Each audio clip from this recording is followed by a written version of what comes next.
took in my parents, but they secretly rented out my guest room to strangers while I was at work.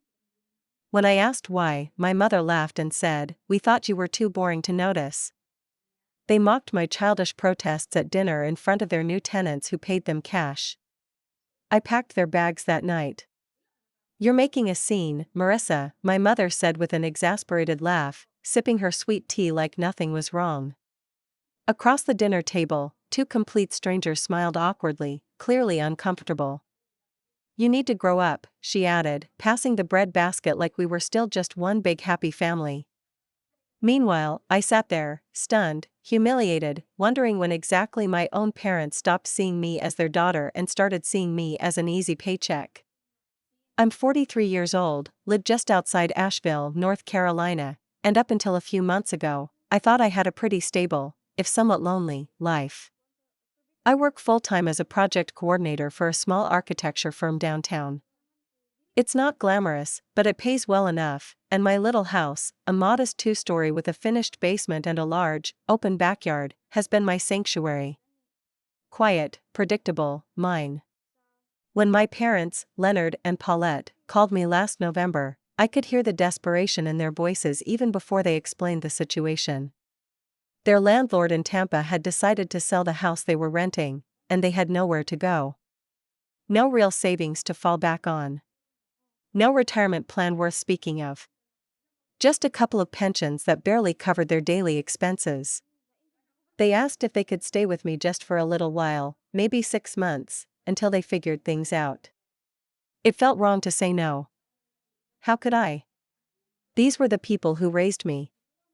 Who sent me to college. Who taught me how to drive and cheered the loudest at every graduation. So I said yes. I spent a full weekend preparing the house. I cleaned the upstairs guest room until it sparkled, made space for their things in the closets, stocked the pantry with all the foods I remembered from my childhood: corned beef hash, cream of wheat, my father's favorite ginger ale. I even took 2 days off work to help them move in, trying to make it feel less like a burden and more like a homecoming. The first few weeks were fine. They mostly kept to themselves. My father spent long hours watching sports or old westerns in the basement. My mother dabbled in gardening, half-heartedly pulling weeds in the backyard. We had family dinners, caught up on old stories, reminisced. It wasn't perfect, but I chalked the minor tensions up to adjustment. But soon, little things started to feel off. The first real warning sign was subtle: a strange black pickup truck parked across the street. I didn't think much of it the first few times, but it became a regular fixture, like it belonged there. Then there were the small signs inside the house, a second set of muddy footprints by the back door that didn't match any shoes in the house. An unfamiliar coffee mug left in the kitchen sink. Once, I even found a disposable razor in the guest bathroom, still wet. That definitely wasn't mine, and definitely wasn't my father's. When I asked about it, my mother just waved me off. "Leonard had a friend stop by," she said casually, not even looking up from her crossword puzzle. "Must have been one of the delivery guys," my father mumbled another time, eyes glued to the TV. I wanted to believe them. Really, I did. After all, who would suspect their own parents of lying? It wasn't until one Thursday afternoon, when I came home early from work, that everything clicked, painfully, unmistakably, into place. I walked in through the front door and immediately froze. There were two strangers sitting in my living room. A man and a woman, maybe late 20s, mid-30s at most, lounging on my couch like they belonged there. They had a laptop open between them, my mail spread out on the coffee table, and they were chatting casually like they were expecting company. "Hi," the woman said brightly when she saw me. "You must be Marissa. Your mom said you'd be home around 6. Your mom. Not Mr. and Mrs. Simmons. Not Leonard and Paulette. Your mom." I asked, very carefully, who they were and what exactly they were doing in my house. "We're renting the guest room," the man said with an easy smile, as if it were the most normal thing in the world. "Your parents told us it was cool." The room tilted for a second. I think I actually swayed where I stood. I turned on my heel and marched downstairs, heart pounding so loud I could hear it in my ears. My parents were exactly where I expected them, parked on the basement couch, watching a rerun of Chopped, snacking on a bag of kettle corn. "What is going on?" I demanded, voice shaking more from anger than fear. Paulette barely glanced up. "Oh, those two upstairs?" she said, waving her hand dismissively. "They're renting the guest room." "Don't worry, they're nice." "You rented out my guest room?" I shouted, disbelief turning my voice shrill. Leonard chuckled under his breath like I was a toddler throwing a tantrum. Paulette leaned back into the couch cushions, smirking. "We thought you were too boring to notice," she said, reaching for another handful of popcorn. "Boring? Too boring to notice two strangers living under my roof." I stood there, stunned into silence. At dinner that night, they made it worse. The tenants, Michelle and Chris, they introduced themselves, sat at my table, eating my food, laughing at my mother's jokes. And when I tried, haltingly, to bring up my anger, my mother rolled her eyes so hard I thought she'd pull something. "You're overreacting," she said loudly enough for everyone to hear. "Grow up, Marissa. It's just a little cash under the table. You wouldn't understand." Michelle and Chris laughed nervously. I excused myself halfway through the meal, shaking so badly I dropped my fork. Upstairs, I packed. Not my things. Theirs. Everything they owned, neatly folded, carefully stacked, into duffel bags and old suitcases they'd dragged up from Florida. Every dish, every coat, every crumpled photo album. My hands moved on autopilot, but my mind was whirling. Had they always seen me this way? As some boring, gullible fool they could manipulate? Was helping them ever about family at all? Or was I just the easiest mark? Downstairs, the TV droned on, oblivious. I didn't sleep that night. At dawn, with the house still dark and heavy with tension, I laid all their packed belongings by the front door. When they woke up, Paulette stared at the bags like she didn't understand what they were. "You're kicking us out?" she gasped, a hand dramatically pressed to her chest. "You're lucky I'm not calling the police," I said quietly, my voice raw. Leonard didn't say a word. He just sat down heavily in the armchair, face slack. I told them they had 48 hours. I would pay for a week at a cheap motel if they needed it, but they were not staying in my house 1 second longer than that. The tenants? They got the message and left that morning without so much as a goodbye. My parents spent the next 2 days sulking, muttering under their breath about ungrateful children and selfish people who forget who raised them. I didn't engage. I didn't cry. I didn't apologize.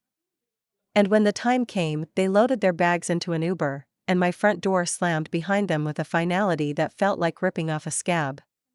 The first night after they were gone, I thought I would feel relieved. Instead, the house felt cavernous and cold. I wandered from room to room, flipping lights on and off like it might somehow fill the emptiness. The quiet wasn't peaceful. It was sharp, jagged, unsettling.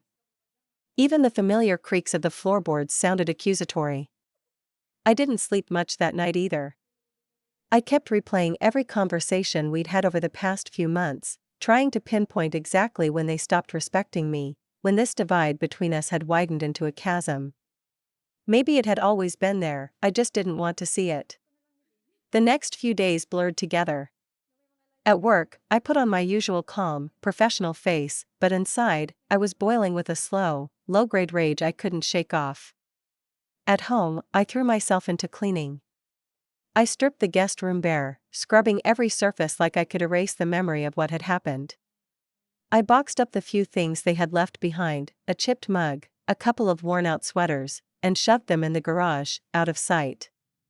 Word traveled fast through the family. My cousin Callie called 2 days later. She lived about an hour away in Hendersonville and had always been the neutral ground relative, close enough to hear all the family gossip but far enough away not to get pulled into it. "I heard what happened," she said quietly. "They're staying with Aunt Josie now." I sighed, sinking into the worn armchair in my living room. Of course they are, I said bitterly. They're telling everyone you kicked them out with no warning, she added, almost apologetically. I let out a sharp laugh, more pain than humor. Figures. Callie hesitated on the line. For what it's worth, she said finally, I think you did the right thing. You can't let people walk all over you, even if they're family. I thanked her, but the words rang hollow. It's easy to say you did the right thing when you're not the one wondering if your own parents ever loved you without strings attached. Over the next few weeks, I kept my head down and stayed busy. Work picked up with the new year, and there were endless projects to juggle: client meetings, material deliveries, zoning permits.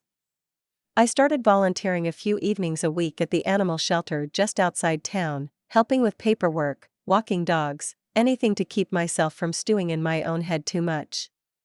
But the hurt sat heavy on my chest, like a weight I couldn't shrug off. It wasn't just the betrayal of them renting out my house behind my back. It was the way they laughed when I confronted them, the way they mocked my anger, the way they twisted the narrative afterwards to make me the villain. It was the realization that, deep down, they didn't see me as a person with boundaries worth respecting. Just a resource to be tapped when they needed it. And the worst part? Part of me still missed them. I missed the way my dad used to make terrible jokes at the dinner table. I missed my mom humming old Motown songs while she cooked. I missed, stupidly, the idea of having a family I could lean on. The phone call started about 2 weeks later. Not from my parents, no, they were still too angry for that, but from family friends, old church acquaintances, even one of my mother's old coworkers. Spring crept in slowly that year. The trees around my neighborhood burst into pale green, and little violets pushed stubbornly up through the cracks in the sidewalk. Life went on, indifferent to my bruised heart. At work, I poured myself into projects, staying late most nights, volunteering for tasks I usually would have groaned about. Anything to keep from thinking too much once I got home to the yawning emptiness of my house.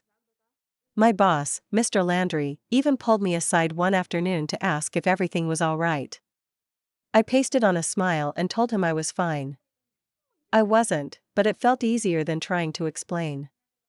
Weekends were the hardest. There were too many hours to fill, too much silence pressing against the walls. I would find myself standing in the kitchen, staring blankly at the fridge, not sure if I was hungry or just hollow.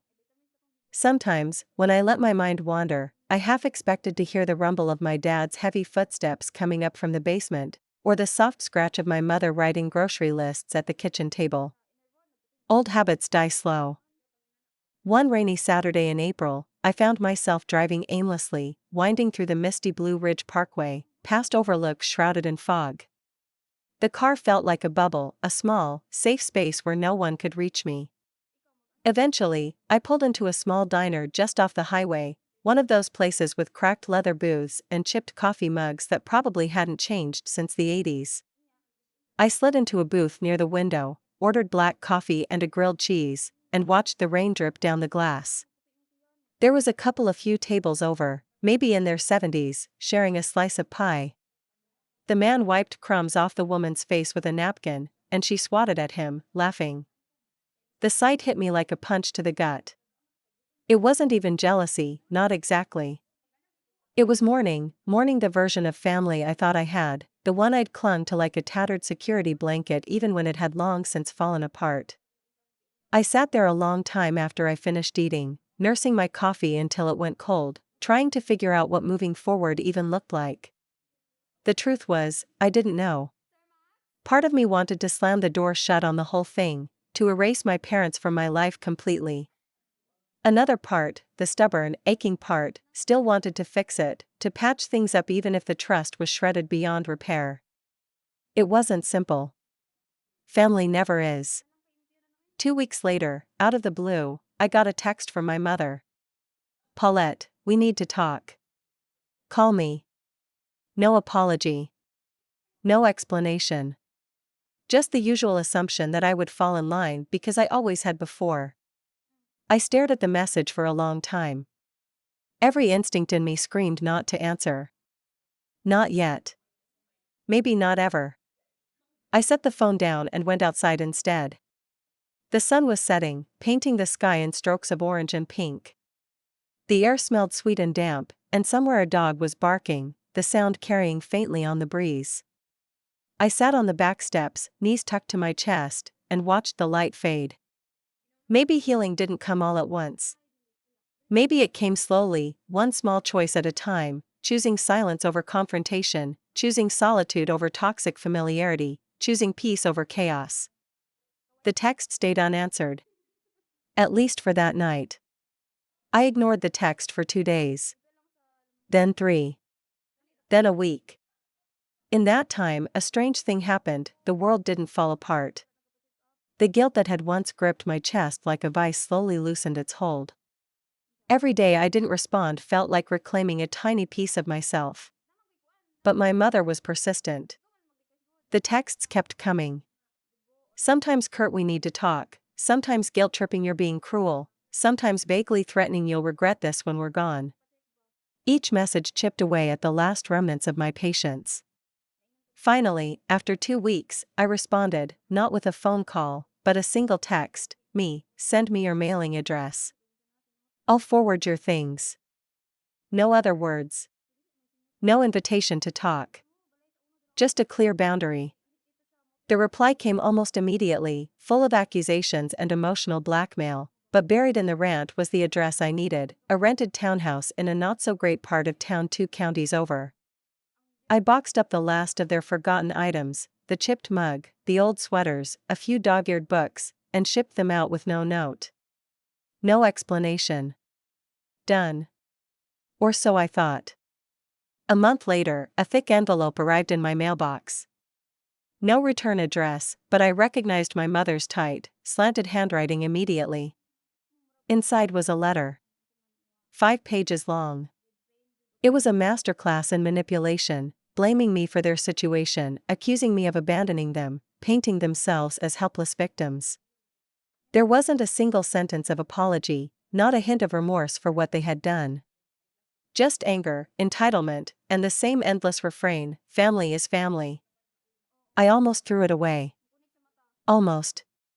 But then a better idea took root, slow, steady, deliciously satisfying. I didn't respond to the letter. Instead, I gathered every scrap of evidence I had, the texts, the letter, even a few photos I'd quietly taken of the strangers in my house that day. I contacted a lawyer. Not to sue them. Not to take anything from them. No, something quieter. Cleaner. I filed a cease and desist order against my parents for trespassing, unauthorized rental activity, and harassment. It wasn't criminal, not yet, but it put a very official, very permanent warning on file. They could not come onto my property. They could not contact me beyond matters of necessary, verifiable legal communication. If they tried, I could take further action. It was, in essence, a formal severing.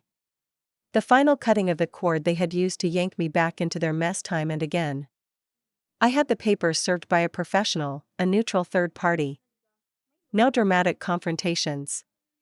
No screaming matches. Just cold, hard, legal boundaries. For weeks after, there was silence. Then, through the grapevine, mostly Callie, bless her soul, I heard the fallout. My parents were furious. Furious that I had made it official. Furious that they could no longer spin their story to others without facing questions. Furious that for once, I held the power. They tried to rally the family against me, but it didn't stick the way it had before. Too many people had seen their pattern of behavior over the years, the freeloading, the manipulation, the casual cruelty. This was just the final straw. In a strange twist of fate, isolating me ended up isolating them instead. Their circle of allies shrank. Their options shrank. Mine expanded. I started filling my weekends again, hiking local trails, taking weekend trips to small towns around North Carolina I'd always meant to visit but never had the time or energy for. I even joined a book club, something I hadn't dared in years because I'd always felt tethered to family obligations. Little by little, I built a life that felt light. Free. One warm evening in late June, I sat on the back porch with a glass of chilled white wine, the smell of fresh-cut grass drifting through the air. The sun dipped low over the mountains, painting the sky in gold and violet. I thought about everything that had happened, the betrayal, the heartbreak, the messy, painful journey to this moment. And I realized something: revenge doesn't always have to be loud. Sometimes, the sweetest revenge is living the life they said you never could without them. Thriving in the silence they left behind. Choosing peace when they offered only chaos. For the first time in months, maybe years, I smiled, a real, bone-deep smile, and raised my glass to the horizon. Here's to boring. Here's to quiet. Here's to freedom. And just like that, the past loosened its grip. At long last, I was free. It's been about a year since I packed my parents' bags and closed that chapter of my life. In that time, I'd built something new, something stronger. I found a rhythm I never knew I was missing. Mornings spent sipping coffee on the porch. Long afternoons wandering farmers' markets. Evenings filled with good books, laughter, and friends who feel more like family than blood ever did. The book club turned into a lifeline. What started as awkward small talk over mystery novels blossomed into real friendships. Through that group, I met Caroline, a fiery, hilarious woman who loves hiking almost as much as she loves dragging me to trivia nights, and Jonah, a soft-spoken history teacher who somehow convinced me to sign up for a charity 5K. One evening after a club meeting, as we sat outside a tiny cafe under strings of fairy lights, Jonah looked at me and said, almost shyly, "You seem lighter these days." Happier. I smiled, not the brittle kind I used to paste on for appearances, but a real, effortless one. "I am," I said simply. He smiled back, and we kept talking, about books, about life, about future plans that suddenly, excitingly, didn't feel like a closed door anymore. I don't know what the future holds. Maybe it's new love. Maybe it's just more quiet mornings and peaceful nights. Either way, for the first time in a long time, it feels like mine to decide. And that, more than anything, feels like the best revenge of all.